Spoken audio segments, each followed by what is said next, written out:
the second Sunday of Lent. The readings open with God's encountering Abram. Later his name gets changed to Abraham. Abram has a comfortable home and family, and God says, there's something for you here.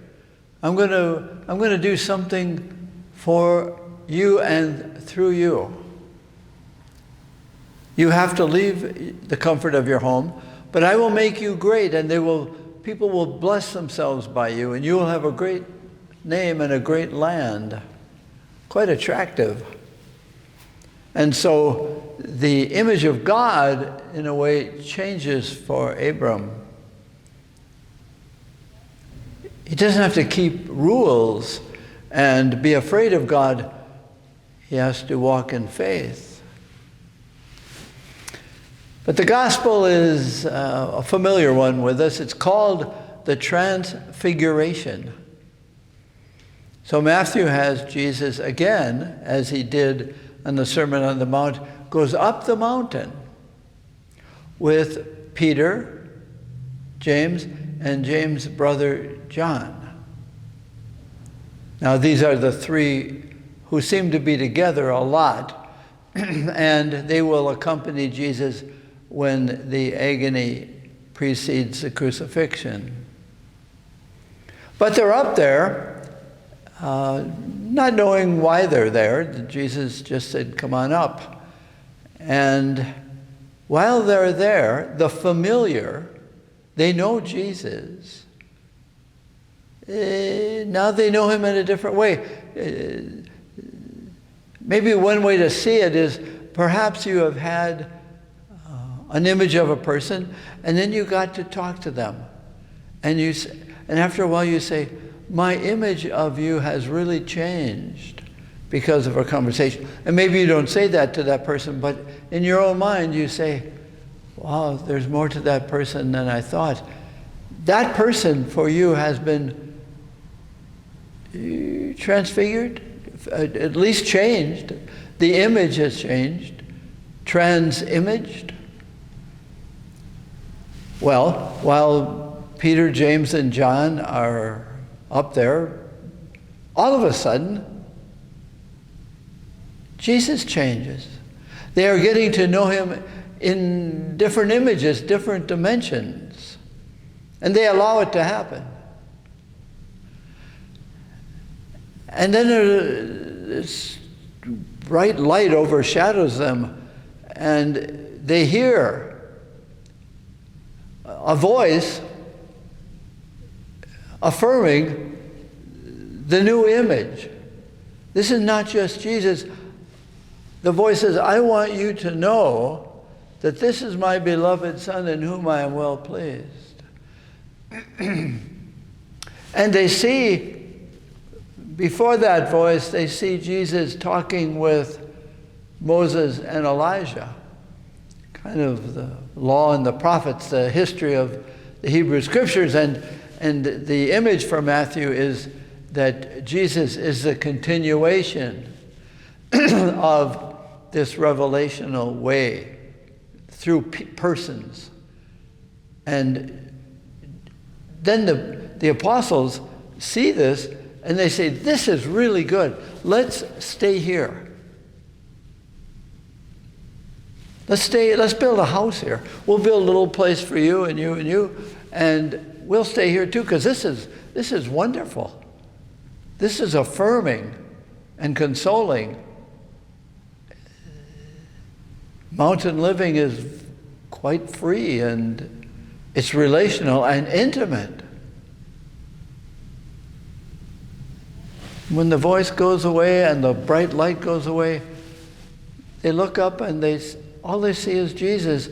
And for Matthew, that's enough. To see Jesus as Jesus, to know him more deeply is enough for you. You are learning more about him, and so we're going down the mountain to see Jesus in more and more definition of who he is. So intimacy doesn't last. We love intimate experiences, and let's stay here. Let's stay here by the river. Let's stay here in the mountains.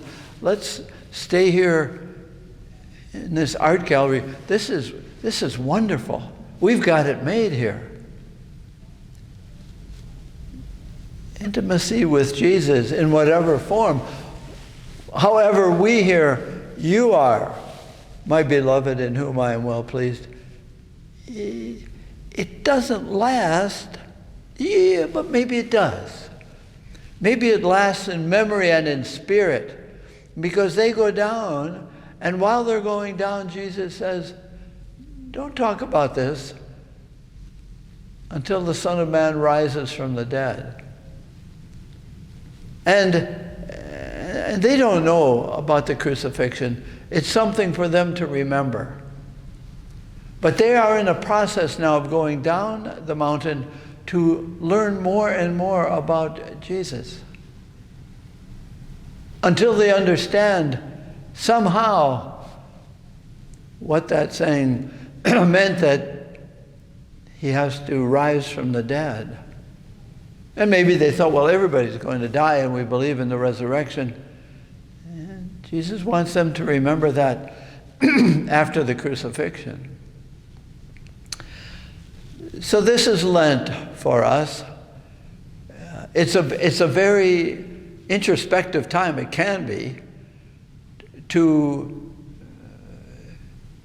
investigate how we are not companions of Jesus, how we are content only with our comfortable, what we call home, my hiding place. And I don't want anyone to expect that I will be a blessing for them.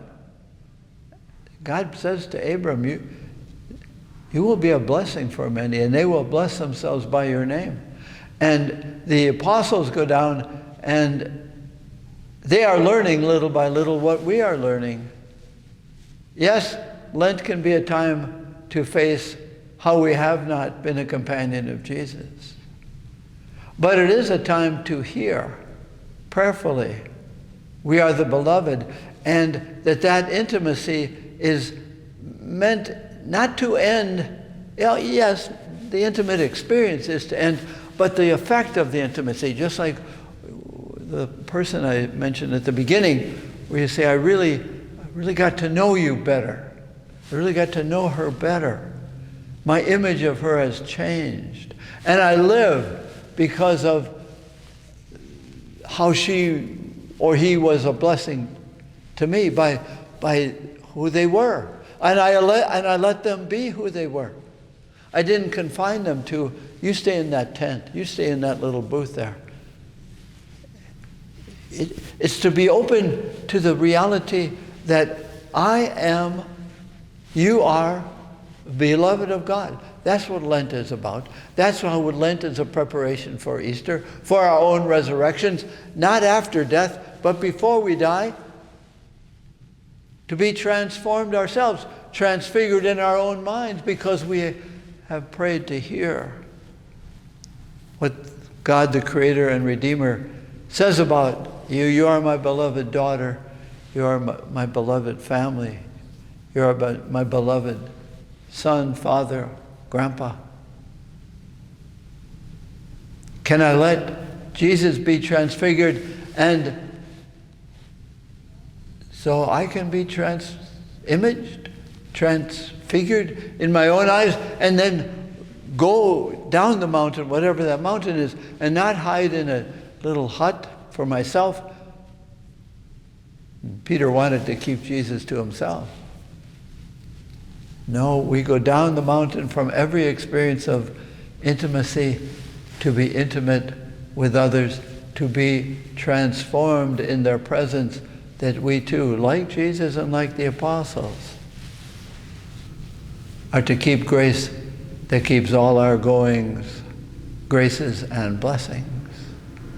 It's the second Sunday. We have time to hear and to let ourselves be transfigured as well.